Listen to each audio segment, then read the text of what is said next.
বাবা অসুস্থ থাকায় হাসপাতালে ভর্তি, তাই মাকে বাড়িতে একা পেয়ে মার সাথে যেভাবে কাজ করলাম, গল্পটি সম্পূর্ণ শুনলে আপনাদের মেশিন দিয়ে পানি চলে আসবে। আপনারা হাতের কাজ করতে বাধ্য হবেন, তাই হাতের কাজ করার আগে হাতের কাছে অবশ্যই টিস্যু রাখবেন। নমস্কার বন্ধুরা, আজকের এই গল্পে আপনাদের স্বাগতম। আমার নাম বিজয় এবং আমার বয়স ৩০ বছর। বর্তমানে আমি হায়দ্রাবাদে চাকরি করছি। আমি মূলত চণ্ডীগড়ের বাসিন্দা। মাজরায় আমাদের ৩তলা বাড়ি আছে। আমার মায়ের নাম সুশীলা, তার বয়স প্রায় ৫২ বছর। তিনি একজন গৃহিণী, যদিও তিনি বি.এড সম্পন্ন করেছেন। আমার মা উচ্চতায় কিছুটা খাটো কিন্তু শরীরে মোটাসোটা। তিনি সবসময় শাড়ি পরেন, আমি কখনো তাকে শাড়ি ছাড়া অন্য কিছু পরতে দেখিনি। কিন্তু যে রাতে এই ঘটনাটি ঘটেছিল, তারপর থেকে আমার এবং মায়ের জীবন বদলে গেছে। এই ঘটনাটি তখনকার, যখন আমার বয়স ২৫ বছর ছিল। সেই দিন বাবাকে হার্ট অ্যাটাক হয়েছিল এবং তাকে হাসপাতালে ভর্তি করতে হয়েছিল। তখন আমার পিজি সম্পন্ন হয়েছে এবং আমি চাকরির খোঁজ করছিলাম, তাই বাড়িতেই থাকতাম। মাও বি.এড করার পরও চাকরি না করে গৃহিণী থেকে গিয়েছিলেন। তখন হাসপাতালে বাবার চিকিৎসা চলছিল, কিন্তু তার অবস্থার কোনো উন্নতি হচ্ছিল না।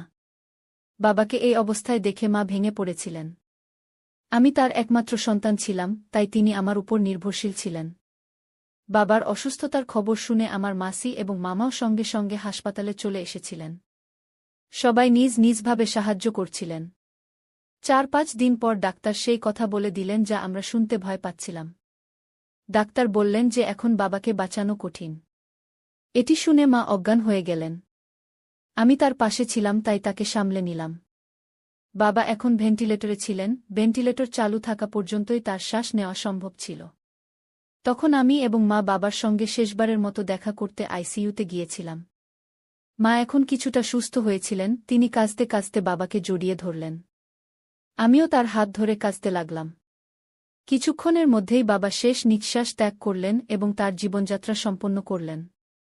আমরা আইসিইউ থেকে বেরিয়ে এলাম এবং মা আমাকে জড়িয়ে ধরে জোরে জোরে কাঁদতে লাগলেন। পরে শেষকৃত্যের প্রস্তুতি শুরু হয়ে গেল। দিন কেটে গেল, সন্ধ্যা ৬:০০ বাজে গিয়েছিল। শেষকৃত্যর সব কাজ আত্মীয়রা সামলে নিয়েছিল। শ্মশান থেকে বাড়ি ফিরে আমি আমার ঘরে গেলাম আর জোরে কেঁদে ফেললাম। মা শুধু কাঁদছিল, সে খুবই কষ্ট পাচ্ছিল। কিছুক্ষণ পর মাসি আমার জন্য চা নিয়ে এল। তখন আমি উঠে বসলাম। চা নিতে নিতে তাকে জিজ্ঞেস করলাম, মা কেমন আছে? মাসি বলল, দিদি এখনও কাঁদছে বিজয়। তার খুব কষ্ট হচ্ছে। আমি বললাম, হ্যাঁ মাসি, তার বাবার সঙ্গে খুব লেগে থাকত। আমারও কিছুই মাথায় আসছে না। মাসি বলল, আমি বুঝতে পারছি বিজয়, কিন্তু এখন দিদির তোমারই সাহায্য দরকার। এই বয়সে সে পুরোপুরি তোমারই ওপর নির্ভরশীল। এতটা বলে মাসি চলে গেল। তখন আমি ভাবতে লাগলাম, এখন এই বাড়ির দায়িত্ব আমারই। আমার মাথায় চাকরি আর ভবিষ্যৎ জীবন নিয়ে নানা চিন্তা আসতে লাগল। আমাকে যত তাড়াতাড়ি সম্ভব চাকরি খুঁজে নিতে হবে, নিজেকে দায়িত্বশীল করে তুলতে হবে। কারণ বাবার পেনশনে আমরা আর কতদিন চলব? এসব চিন্তায় আমার মাথা ভারী হয়ে উঠছিল। আমি আমার ঘরের বারান্দায় গিয়ে দাঁড়ালাম, যাতে কিছুটা তাজা বাতাস পাই। এতে কিছুটা ভালো লাগল। লিভিং রুমে মা আর মাসি বসেছিল, আত্মীয়দের সঙ্গে কথা বলছিল। কিছুক্ষণ পর আত্মীয়দের ভিড় কমে গেল। মাসি আমার ঘরে এসে বলল, আমি খাবার তৈরি করি, তুমি এতক্ষণ মায়ের কাছে বসো। আমি হ্যাঁ বলে মায়ের কাছে গিয়ে বসলাম। আমাকে দেখে মা আমার গলা জড়িয়ে আবার কেঁদে ফেলল। আমি তাকে জড়িয়ে ধরে শান্ত করার চেষ্টা করলাম। আমার মা ফর্সা রঙের ছিলেন, এত কান্নায় তার গাল লাল হয়ে গিয়েছিল। তার চোখও ক্লান্ত দেখাচ্ছিল।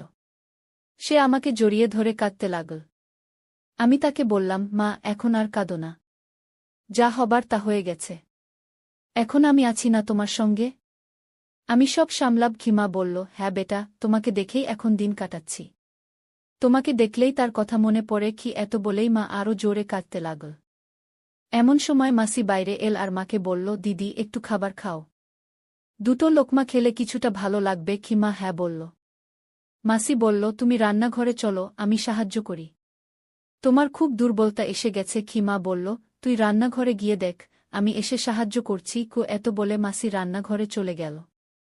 আমি মায়ের হাত ধরে সাপোর্ট দিয়ে তাদের রুমে নিয়ে গেলাম। তারপর মা বাথরুমে গিয়ে ফ্রেশ হয়ে এল। এখন তার মুখ কিছুটা ঠিক মনে হচ্ছিল। সারাদিনের দৌড়াদৌড়িতে সে খুব ক্লান্ত হয়ে গিয়েছিল। আমি প্রথমবার মাকে এভাবে দেখলাম। নিজের অজান্তেই আমার কিছুটা অদ্ভুত লাগছিল। এমন সময় মা বলল, বিজয় বেটা, তুমি কি আমার একটু সাহায্য করবে? আমি শাড়ি বদলাতে চাই, খুব দুর্বল লাগছে। আমি বললাম, হ্যাঁ মা, আমি আছি না। বলো, কি সাহায্য করব? মা বলল, প্রথমে দরজা বন্ধ করে দাও, আর আলমারি থেকে সেই সাদা শাড়িটা বের করে দাও। তখন দরজার পাশে দাঁড়িয়ে আমি বললাম, ঠিক আছে মা, আমি দিচ্ছি। তুমি শুধু এখানে বসো। তারপর আমি দরজা বন্ধ করে হলুদ রঙের ছোট বাল্ব জ্বালালাম আর আলমারি থেকে সাদা শাড়ি খুঁজতে লাগলাম। শাড়ি পেয়ে মাকে দিতে পিছনে ফিরে তাকালাম। কিন্তু পিছনে ফিরে যা দেখলাম তাতে আমি হতবাক। মা আমার দিকে পিঠ করে দাঁড়িয়েছিল। আমি কি বলব বুঝতে পারলাম না। দ্রুত শাড়ি মাকে দিয়ে দিলাম আর পিঠ ফিরে দাঁড়িয়ে গেলাম। এদিকে আমার মাথায় নানা রকম চিন্তা ভিড় করতে লাগল। এমন সময় মা বলল, বিজয় বেটা, আরেকটা কাজ করবে? আলমারিতে হলুদ রঙের আমার শাড়ি আছে, সেটা দেবে? এ কথা শুনে আমি অবাক। কিন্তু নিজেকে সামলে নিয়ে বললাম, হ্যাঁ মা, আর হলুদ শাড়ি খুঁজতে লাগলাম। শেষে ভাঁজ করা হলুদ শাড়ি পেয়ে গেলাম। সেটা খুলে দেখতেই তার ডিজাইন দেখে আমি হতবাক। এমন সময় মা জিজ্ঞেস করল, শাড়ি পেয়েছ কি বিজয় বেটা? আমি বললাম, হ্যাঁ পেয়েছি। তখন শাড়ি মাকে দিতে ফিরে দেখলাম মা এখনও পিঠ করে দাঁড়িয়ে। আমি হতভম্ব, কিন্তু নিজেকে শান্ত রেখে শাড়ি তাকে দিয়ে দিলাম। হলুদ বাল্বের আলোয় যা দেখলাম তা বিশ্বাস করার মতো কিছু নয়। তৈরি হয়ে মা বলল, বিজয় বেটা, তুমিও দ্রুত তৈরি হয়ে যাও। আমি এখানেই অপেক্ষা করছি। আমি ফ্রেশ হতে বাথরুমের দিকে গেলাম। মা বলল, আমার কাপড় বাথরুমে রেখে দেবে? আমি হ্যাঁ বলে দিলাম। তারপর সে একটা শাড়ি দিল, আর নিচে রাখা কালো চাদরও তুলে দিল। আমি চুপচাপ বাথরুমে গিয়ে দরজা বন্ধ করলাম। ভেতরে গিয়ে গভীর শ্বাস নিলাম। বাইরে এসে দেখলাম মা এখনও বসে আছে। আমি তার হাত ধরে উঠালাম আর তাকে খাওয়াতে নিয়ে গেলাম। খাওয়ার সময় মা খুব শান্ত ছিল। বাড়িতে এখন শুধু আমি, মা, মামা আর মাসিই রয়ে গিয়েছিলাম। বাকি আত্মীয়রা চলে গিয়েছিল। খাওয়ার পর মাসি আমাকে জিজ্ঞেস করল, বিজয়, ঘুমানোর ব্যবস্থা কি করব? আমি বললাম, মাসি, আজ আমি মায়ের পাশে শোব। সে আগে আসলে সে ইতিমধ্যেই সমস্যায় আছে। তুমি তো সকাল সকাল উঠতে হবে, তাই তুমি আমার রুমে ঘুমিয়ে পড়ো। মাসি বলল, আমরা লিভিং রুমে ঘুমোব। মাসি বলল, ঠিক আছে, তাহলে তাই করা যাক। রাতে যদি কিছু দরকার হয় আমাকে জানিও। মাসি রান্নাঘরের কাজ সেরে আমার রুম ও লিভিং রুমে বিছানা করে চলে গেল। আমি বেডরুমে গিয়ে দেখলাম মা সেখানে নেই। আমি দরজা বন্ধ করে কাপড় বদলাতে শুরু করলাম। যেই আমি শার্ট ও জিন্স খুলে নাইট ড্রেস খুঁজতে লাগলাম, অমনি বেডরুমের লাইট জ্বলে উঠল। পিছনে ফিরে দেখলাম মা ভিতরে চলে এসেছেন। তিনি চুপচাপ লাইট জ্বালিয়েছিলেন। আমি মেজাজ হালকা করতে জিজ্ঞেস করলাম, মা, আমি নিচে ঘুমোব, তুমি আরামে ঘুমিয়ে পড়ো। মা বললেন, বিজয়, আমার মনে হচ্ছে না আজ ঘুম আসবে। তুমি এখানেই আমার পাশে ঘুমাও। তারপর আমি ফ্যান চালিয়ে দেখলাম বেডরুমে শুধু একটি কম্বল আছে। আমি বললাম, মা, আমি আমার রুম থেকে কম্বল নিয়ে আসি। মা বললেন, বিজয়, মাসি ঘুমিয়ে পড়েছেন। আজকের জন্য এই কম্বলই ঠিক আছে। তারপর আমি এভাবে চালু করে দিলাম, বেডরুমের দরজা একটু বন্ধ করলাম এবং রুমের সব লাইট বন্ধ করে শুধু ডিম হলুদ আলোর বাল্ব জ্বালিয়ে বিছানায় চলে এলাম। তারপর মা মশারি টাঙিয়ে কম্বল গায়ে দিলেন এবং আমার দিকে পিঠ ফিরে ঘুমিয়ে পড়লেন। আমিও কম্বলে ঢুকে ছাদের দিকে তাকিয়ে শুয়ে রইলাম। এখন এসির কারণে রুমে ঠান্ডা অনুভূত হচ্ছিল। কিছুক্ষণ পর আমি মায়ের কান্নার আওয়াজ শুনতে পেলাম। মাকে এই অবস্থায় দেখে আমার অদ্ভুত লাগছিল। আমি মায়ের কাছে সরে গিয়ে তার কাঁধে হাত রেখে বললাম, মা, শান্ত হও। আমি জানি এটা তোমার জন্য খুব কঠিন, কিন্তু বাবা সবসময় আমাদের সঙ্গে থাকবেন। আর আমি তো আছিই তোমার দেখাশোনা করার জন্য। মা কাঁদতে কাঁদতে বললেন, বিজয়, তোমার বাবা অনেক কিছু দিয়েছেন। আজ তার ছাড়া বেঁচে থাকা খুব কঠিন হয়ে পড়েছে আমার জন্য। আমি মায়ের আরও কাছে সরে গিয়ে তার কাঁধে মাথা রাখলাম। মা কিছুক্ষণের জন্য কান্না বন্ধ করে বললেন, বিজয় বেটা, যখন তুমি আমার সঙ্গে থাকো তখন মনে হয় যেন তোমার বাবাই আমার সঙ্গে আছেন। তুমি একদম তোমার বাবার মতোই। এ কথা বলে মা কিছুটা শান্ত হলেন। আমিও আবার ছাদের দিকে তাকালাম। এখন আমার মাথা থেকে একে একে চিন্তা বেরিয়ে আসছিল। এমন সময় হঠাৎ আমার কিছু মনে পড়ল এবং অনিচ্ছা সত্ত্বেও খারাপ চিন্তা মাথায় আসতে লাগল। এসব আমার মাথায় ঘুরপাক খাচ্ছিল। এমন সময় মা জিজ্ঞেস করলেন, বিজয় বেটা, তোমার ঘুম আসছে? আমি বললাম, না মা, কেন? কি হয়েছে? মা বললেন, কিছু না রে, আমার ঘুম আসছে না। একটু ভয়ও লাগছে এবং একটু ঠান্ডাও লাগছে। একটা কাজ করবে আমার জন্য? আমি বললাম, ঘাবড়াবে না মা, আমি আছি। বলো কি চাই? মা বললেন, একটু আমার কাছে সরে এসে ঘুমাবে? আমি বললাম, হ্যাঁ চলো। এবং মায়ের কাছে সরে গেলাম। মা আমার হাত ধরে তার উপর টেনে নিলেন। কিছুক্ষণ পর আমি মাকে বললাম, মা, তোমার মনে আছে যখন আমি ছোট ছিলাম তখন পা ছড়িয়ে ঘুমানোর অভ্যাস ছিল?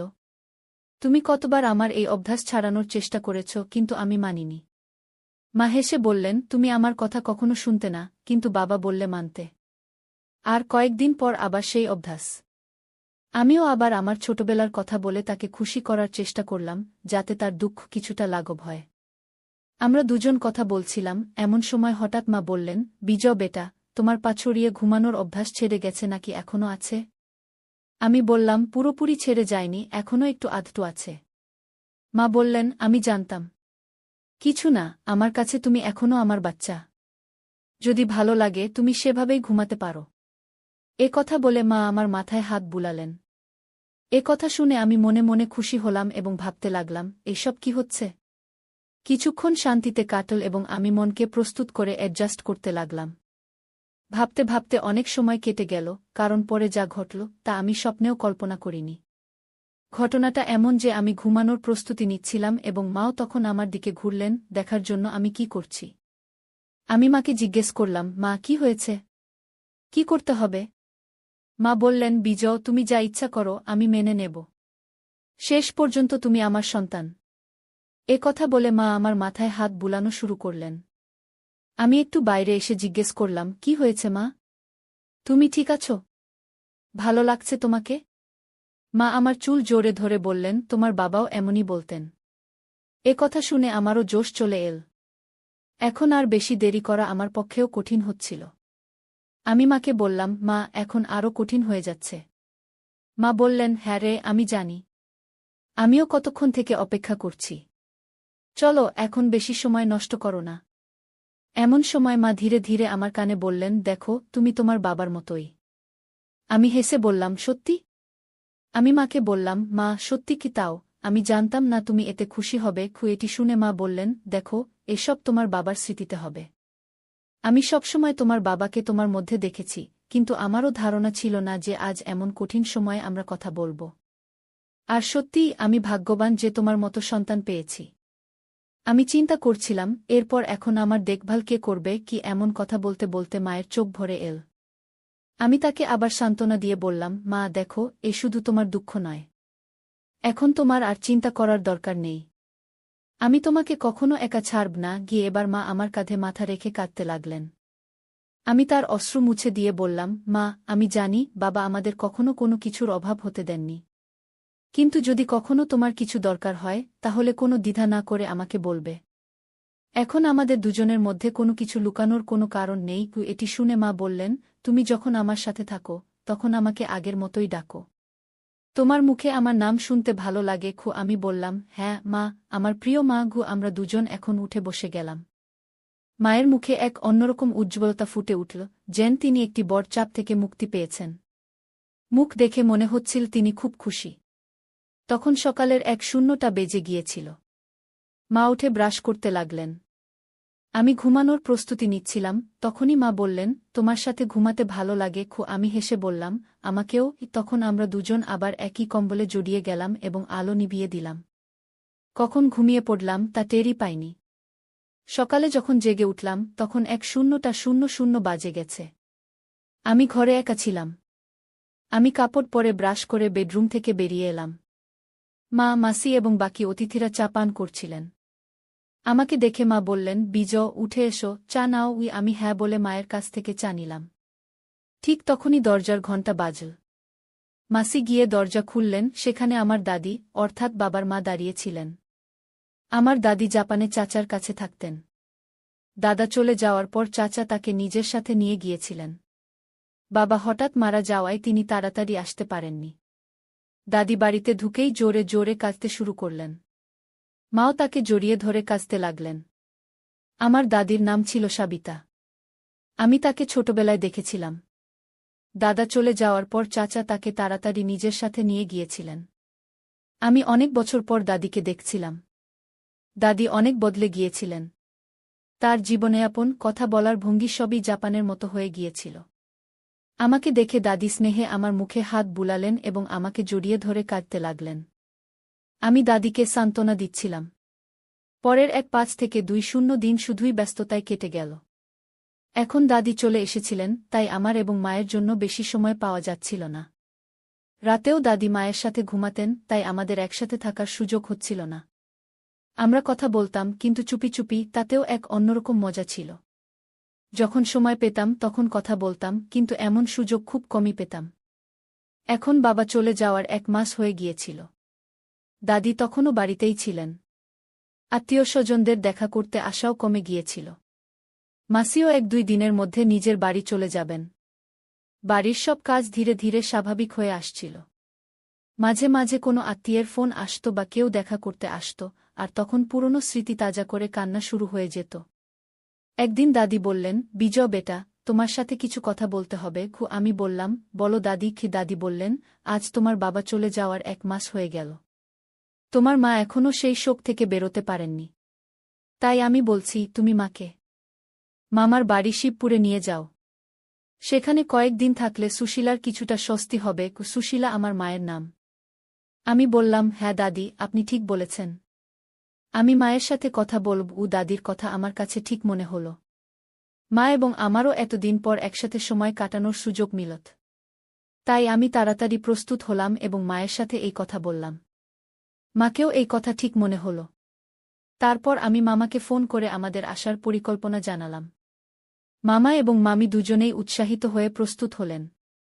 পরের দিন আমাদের বের হতে হবে, তাই আমি এবং মা প্যাকিং শুরু করলাম।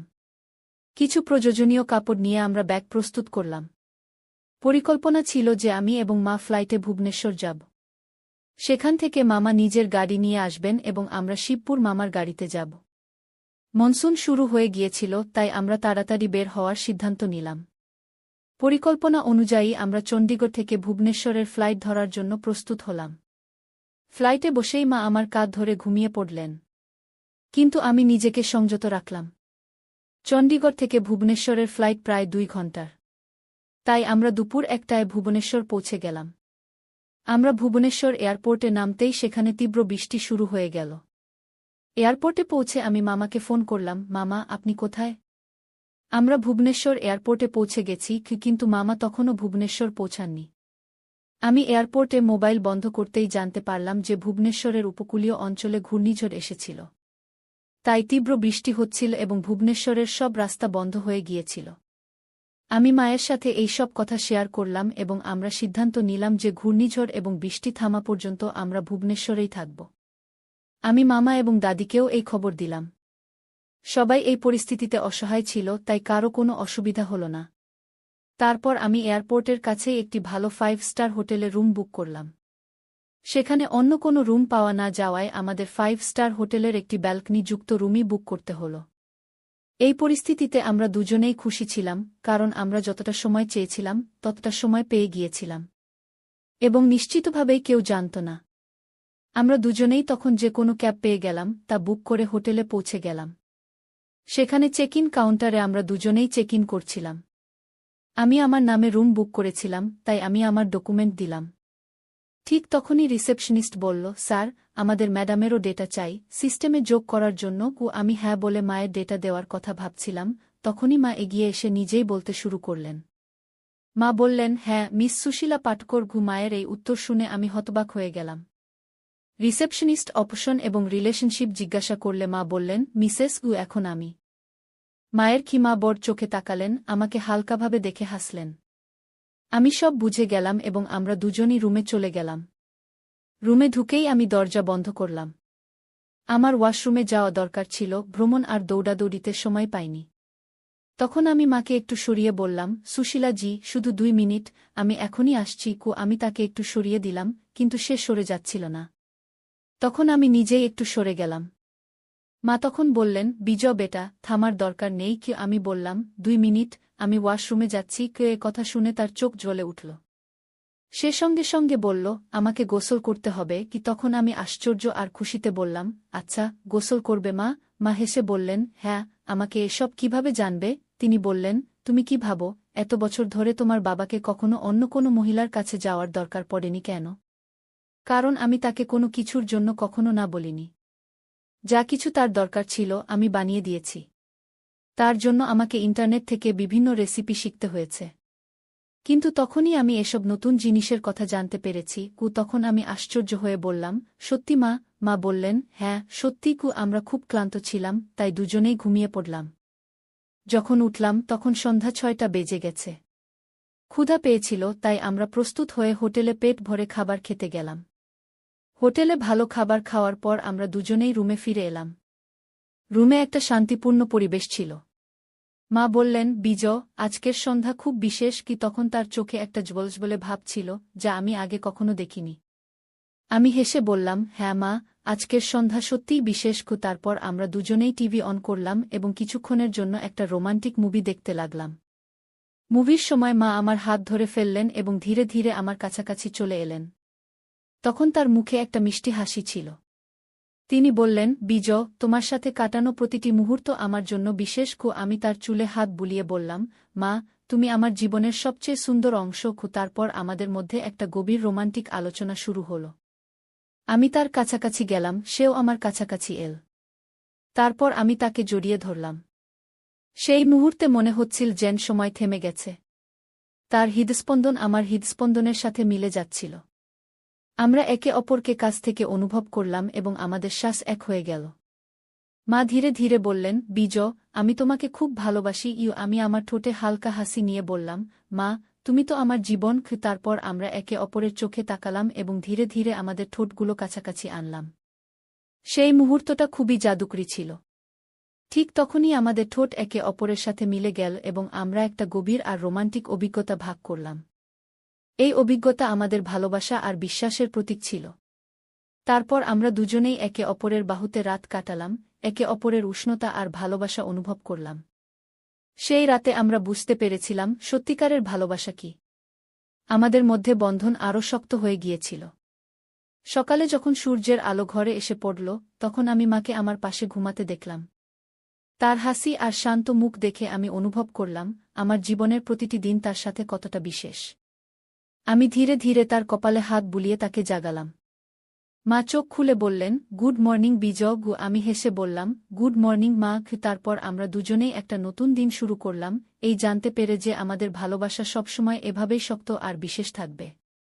আমরা অনুভব করলাম সত্যিকারের ভালোবাসা সেই, যে সব পরিস্থিতিতে পাশে থাকে আর প্রতিটি দিনকে বিশেষ করে তোলে। সেই দিন থেকে আমাদের জীবন আরও রঙিন হয়ে গেল এবং আমরা দুজনেই প্রতিটি মুহূর্তকে একে অপরের সাথে বাঁচার সিদ্ধান্ত নিলাম। তো বন্ধুরা, এটা ছিল আমাদের আজকের ছোট্ট গল্প। আপনাদের এই গল্প কেমন লাগলো কমেন্ট করে অবশ্যই জানাবেন। যদি গল্পটা ভালো লেগে থাকে তাহলে লাইক করুন এবং আপনার বন্ধুদের সাথে শেয়ার করুন। এ ধরনের আরও রোমাঞ্চকর গল্পের জন্য আমাদের চ্যানেল সাবস্ক্রাইব করুন এবং বেল আইকন টিপতে ভুলবেন না, যাতে আপনি আমাদের কোনো গল্প মিস না করেন। ধন্যবাদ।